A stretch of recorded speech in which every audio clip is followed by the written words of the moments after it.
Hey, everybody, welcome to my studio. Today's live stream, like I said in the title, is that I had spent $1,300 on two art shows. This is what I learned, and I learned a lot. My name is Bret. Welcome to, like I said, welcome to my studio, and welcome to On Hand Art. This live stream is just one of my occasional live streams when I have something to say. And like I said, I'm just going to give everybody a few minutes to get started. But like I said, we're going to talk today about what I learned at both art events. I'm going to call them events because one was very different than the other and not what I expected at all. The first one was a fine arts and crafts fair. The other one was billed as and sold to me as a fine arts and crafts fair, but it turned out to be completely different. So we're going to talk about what I learned. And I'll talk about what I spent this $1,300 on. Really, I should say what I invested this $1,300 on, because I have invested in equipment and time and materials and education. So we'll talk about that. I'm also going to be reading from my notes because I don't want to miss anything, and there's kind of a lot to cover, and a lot of it is kind of nuanced or in subtle things that I learned. You're going to learn a lot from. There are plenty of other people out there that you can learn this stuff from. This is the stuff that just kind of surprised me, or I never heard from anybody else. Feel free to leave your comments and questions in the chat, and I'll try and answer them as I go. Like I said, I'm going off of my notes, so I will be kind of reading as I go, but I'll try and pay attention to you guys too. Anyway, let me actually get the live chat up.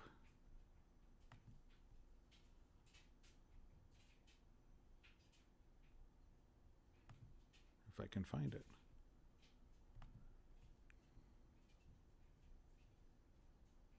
Here we go. All right.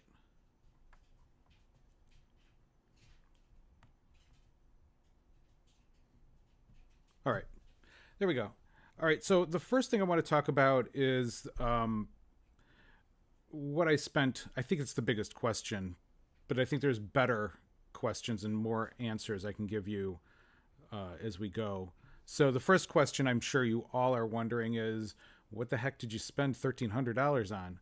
So let's go through the list. First, the two shows. The first show was $100 plus a $25 dues for the Art Guild. So essentially $125, but the Art Guild's $25 goes towards like there's a lot more things like lessons and speakers and things like that. So there's a lot more value than you're getting for the $25.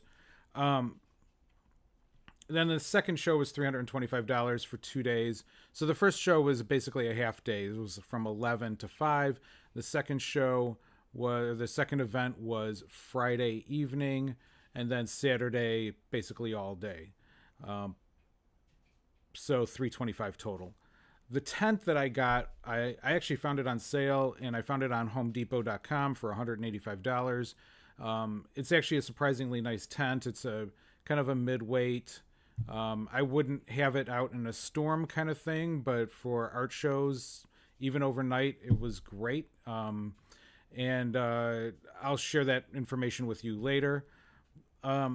This is a big one, though. $450 went to printing out 50 coloring books plus some trial books that I needed printed.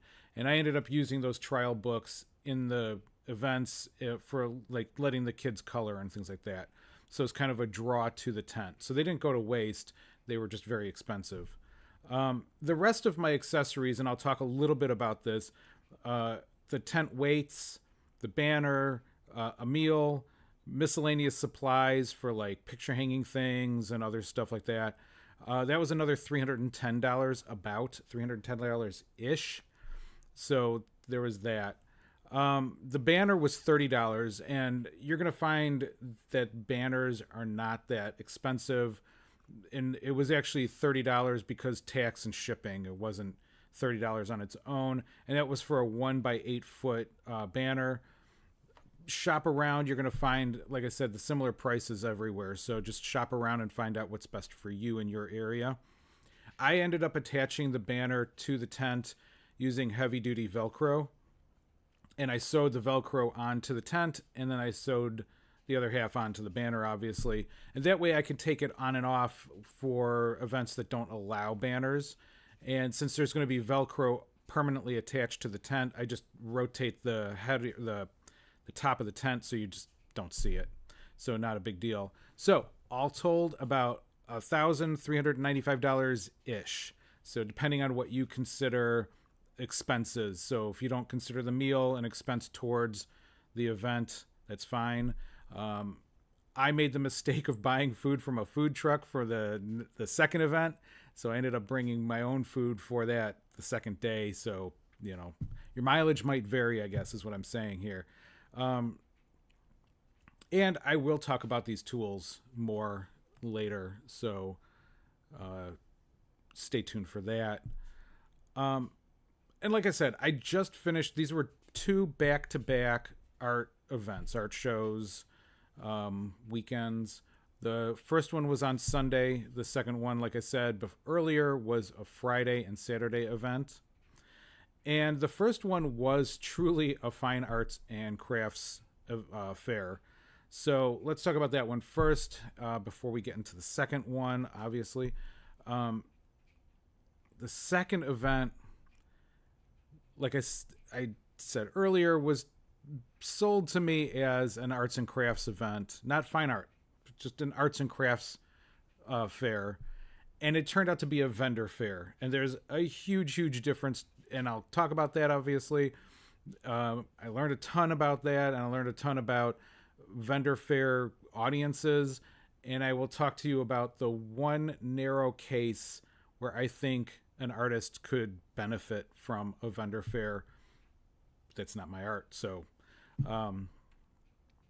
I have already decided to be back for the first event. Just get that out of the way. And the art fair, the Sunday art fair, was called A Walk in the Park. It was held in Arlington Heights, Illinois, which is a suburb of Chicago. There's about it's a middle-class suburb, and there's about 100,000 people there. This was in a small park just outside of their downtown area. And just kind of to paint the picture of that a little bit, the downtown area is a lot of restaurants and boutiques and things like that. Really cute, just kind of what you would picture of a small town downtown area. But this park was just outside of that, just on the edge. It had a water fountain in the middle, so all the tents were kind of surrounding this water fountain. It's a rather large water fountain, if that helps paint the picture. A lot of, lush grass. It was a beautiful day. Couldn't ask for a better day. When it got too hot at one point, some clouds kind of rolled in and cooled everything off. So it was, you couldn't ask for anything better. They had a musician playing for a few hours, and that just kind of really set the mood. So a guitarist playing for a few hours, and that really set the mood. In fact, this is let me switch to my little cam. This is the park map. And my booth was in generally the upper left side of the event. So if you can see it, it was booth number 52.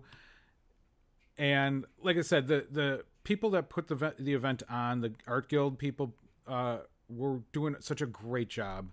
They made sure that you were taken care of.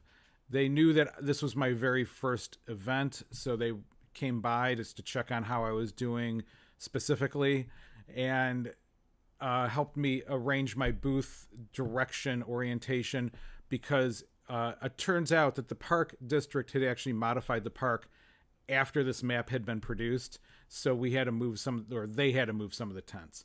So my tent had to move a little bit too. Either way, like I said, great. The crowd there was a pretty good sized crowd. And looking at this, you can tell how many tents there were, about 80 of them. There was a pretty good sized crowd, and they all kind of seemed to filter around the entire show. So it was really nice to see that. Before I talk about how I did, though, let's talk about what I learned, because I I spent the first 3 hours. My daughter actually helped me kind of set up and get settled in and everything before she left. But I spent the first couple of hours with her, kind of brainstorming what should I do to change my booth and improve it and all of that. And what lessons have I learned already? Because I learned right away a few lessons, so we'll talk about that. But the biggest one was that I learned how to talk to people again as clients, as visitors to my boutique, or my gallery, if you will. So I learned to talk to them. I learned to create an environment that was welcoming and just friendly, and just left them feeling like, hey, that guy didn't expect me to buy anything, and so I would talk to him again, that kind of thing. I learned that I do have the temperament for art fairs. I actually really enjoyed that. I enjoyed the day. I enjoyed being able to just sit there and talk to people, or walk around a little bit in my booth and talk to people and share my art. So that really, that was a big lesson, and something I was glad that I kind of realized that about myself. Like I said, I'm going through my notes here, so leave comments. Let me talk to you a little bit about, let's talk about the visitors themselves. Like I said, the area is a middle-class area, and some of the visitors were artists themselves. So a couple of them came in and gave me some encouragement about my art.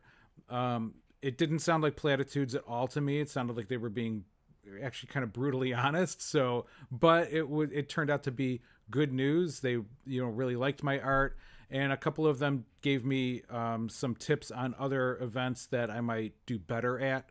One of them did say, you have the right art but the wrong event for it. So I needed to bring something different for this event. So let's talk about that. Because quite a few patrons did come in and talk about, oh, I love that piece. And then they'd look at the price and then they'd leave. I also had, let me share actually my tent here. So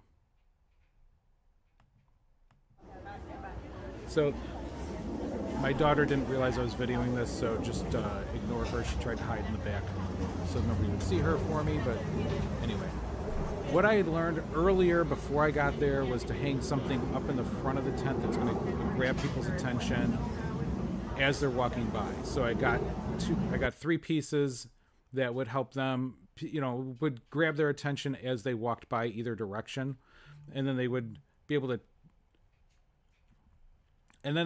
look in the tent and enjoy the other art. But I also was sharing my coloring book, some paper bud vases that I had kind of put together as a super low end item. So they were only $5 each. And then some wire trees that were a limited edition. There were only 5 of them in existence, and now there are only 4 of them in existence. And then a handful of prints, because I wanted to see what people would think of the prints. And so all of the stuff up front was lower end things, low price things, $20 or less. And then all the art in the back was the lower cost art, but then the stuff up front was the higher cost art. And I do admit I priced 2 of those pieces high enough that I didn't think anybody would want to buy them. And I was right, because I don't want to sell them. Actually, I'm really fond of them. I want to hang them in my own house. One thing I did learn too is that to create a welcoming environment, don't hang anything behind where you're sitting. So I moved all of that art out of the way, so there was kind of this blank corner, and weirdly enough, more and more people started kind of hanging around my booth. I also learned that this is a big thing. I learned to stand up, because when you're sitting down, it's kind of an awkward conversation. Plus, I didn't have a director's chair, one of those higher chairs where you are eye level with people. So when they would come in, I'm sitting in a camping chair, and it was kind of like they're talking to somebody who's essentially relaxing by a campfire. I mean, it's not a really welcoming thing. And when I went to stand up, it it seemed as if it was a kind of a more aggressive feel to me standing up to talk to them, and they would take a step back and their demeanor would change. So I learned that I need to invest in a higher chair that I can sit in and be eye level with people. And then I can step down to talk to them, to stand up, rather than kind of launching up towards them. There are pieces in that you're looking at now that I will actually not show in other events. I might redo them, but there are pieces such as that purple one in the upper left where people really loved it, but they couldn't afford it. So I'm going to create a graphic of that and do some prints of that. I will say too, and looking at my notes here, I estimated at least 10% more people visited my booth while I was standing in there and walking around. So I made it a point to stand up and walk around a lot more. And then I also learned that people in that area were looking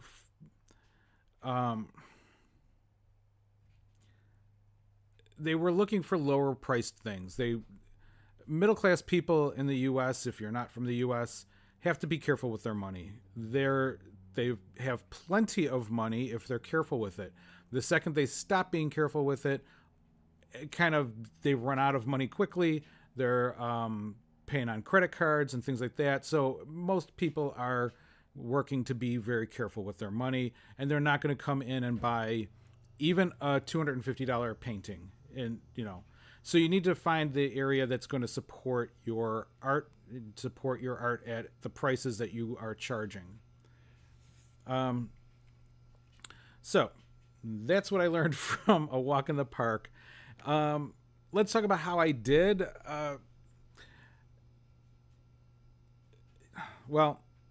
So the artists that I mentioned, they helped me to see that my show, like I said, was the right art at the wrong show. That's how one of them put it. It was really hard to sit there, though, because if you're looking at this picture, you see the booth on the left and the booth on the right. I'm listening to them all day selling things. So the booth on the right, you'll see all those gas cans. Those are these vintage gas cans that he cut kind of pumpkin shapes into and jack-o'-lanterns into. And then he sold at least half of the ones that he came with. So they were really inexpensive for the amount of work that he said he put into them. So $38 a piece. I talked to them later. They owned a store in the past, and they said they would only sell wooden things in the store. So like shelves or little knickknacks and things like that. Anything made out of wood would sell like hotcakes. All their metal stuff, like the gas cans, would sell very slowly. So they never really stocked a lot of that stuff. But here, they didn't sell anything made out of wood. Everything made out of metal. They sold a lot of the things they made out of metal, but especially those gas cans. The lady that you're looking at on the left of my booth with the tote bags hanging up there, she was selling stationery and things like that, hand printed, I think, stationery, and then those totes that she silk screened, and she sold quite a few of those. Across from me, which you can't see in this picture, obviously, but across from me was one woman who was selling fine art, but also some jewelry. And she didn't sell any fine art. She sold some jewelry. The guy that was also across from me was selling custom-made cutting boards and bowls and spoons and like that. He sold maybe 3 cutting boards, and but his demeanor was pretty sour through the day. So I don't know. I'm positive that had something to do with it. Keeping my attitude up while hearing all these people buying from the booths around me was pretty difficult. I really had to sit there and remember this was my very first event ever, and I had to focus on that I was there to learn.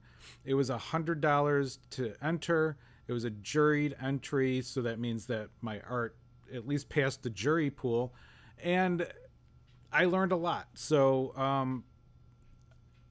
in the end, let's see, what did I sell? I sold a couple of coloring books. I sold one wire tree, so there are only 4 left now for sale, and there will never be any more of those wire trees. That took forever to make them, and I don't think it was worth it. I sold one bud vase, one of the paper bud vases, but I was selling those for $5. They were just the lowest price thing that you could purchase. So, and then I didn't sell any prints. So the bottom line for that first show is that I learned a lot. And I did spend some time, like I said, taking a critical look at my booth, and there will be some things that I'll update about it. And I will be back next year, but more with more kind of wall art. So not fine art, but like craft art, I guess, if you will, decorative art. So I'll be back with that. And I think that's really what people are looking for in that area.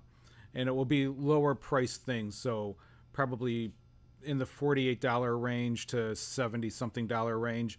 That seemed to be the sweet spot for that area.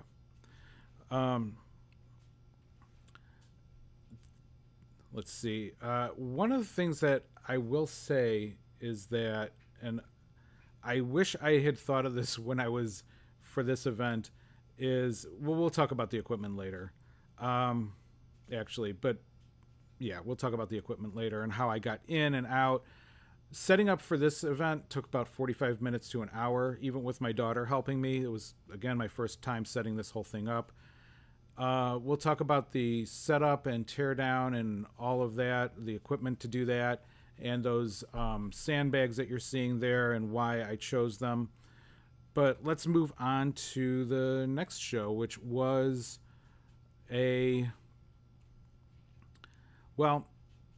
it was in a town called Buffalo Grove, which is another suburb of Chicago. It's a smaller town than Arlington Heights by quite a bit. And it's what I would consider a bedroom community. So it's just houses, not a ton of businesses, not a lot of industry going on there. Another middle-class town. And so, but I didn't do as well.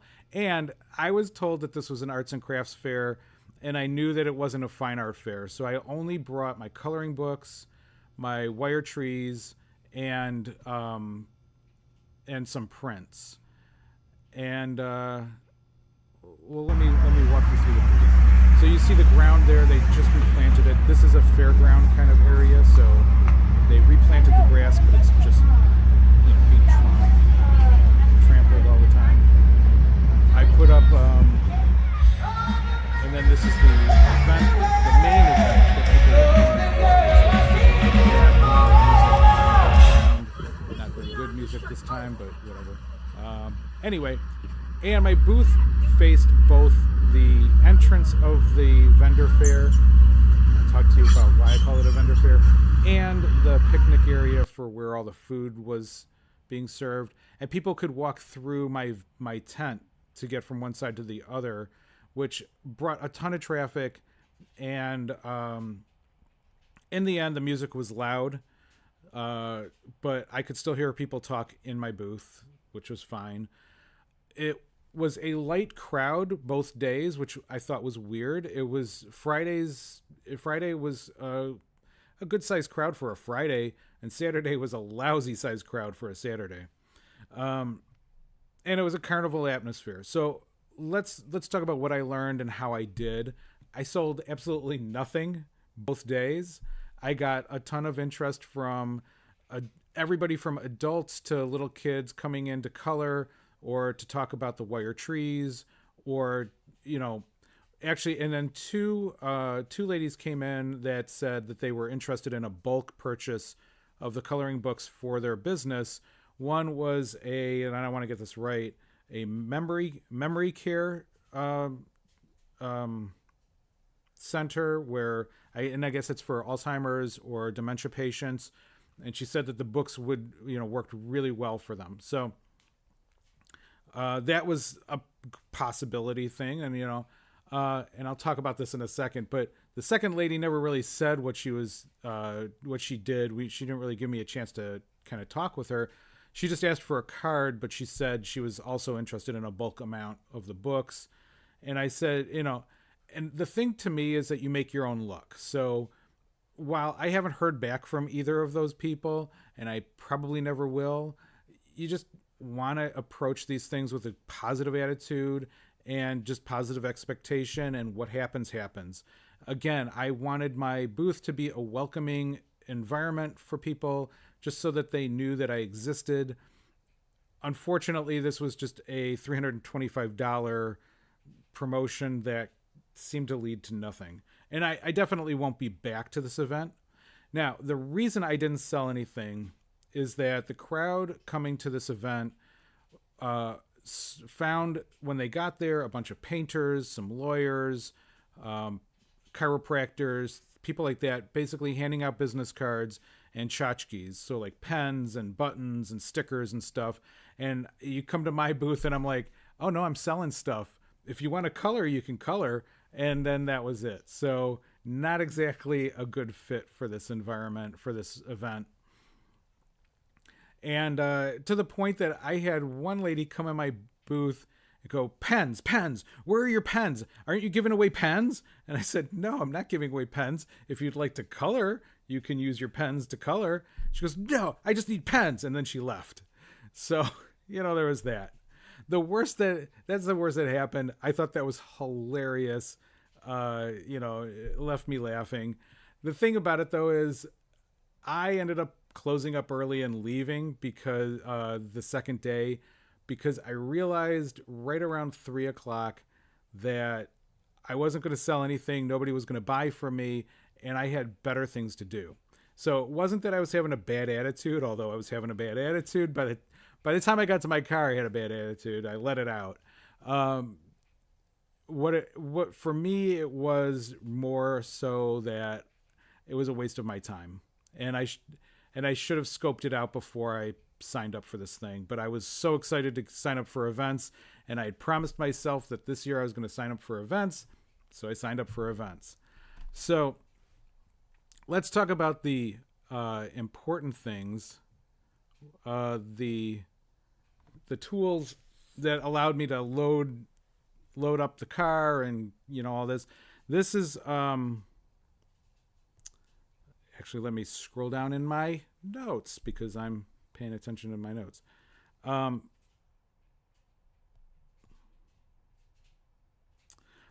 know what I forgot to mention to you?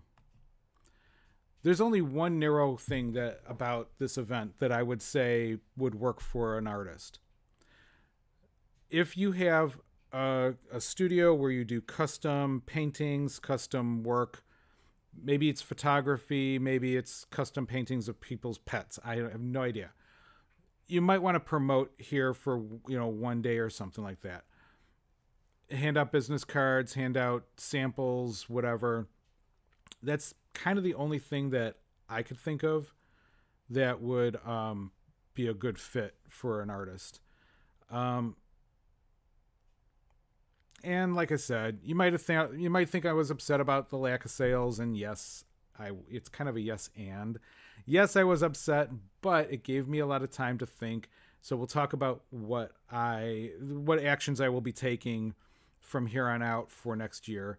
And I will say one thing, that this is the one of those nuanced things and subtle things, the lessons that I learned, is that I was upset at the time, not because I wasn't making sales, but because I didn't think I had a solution.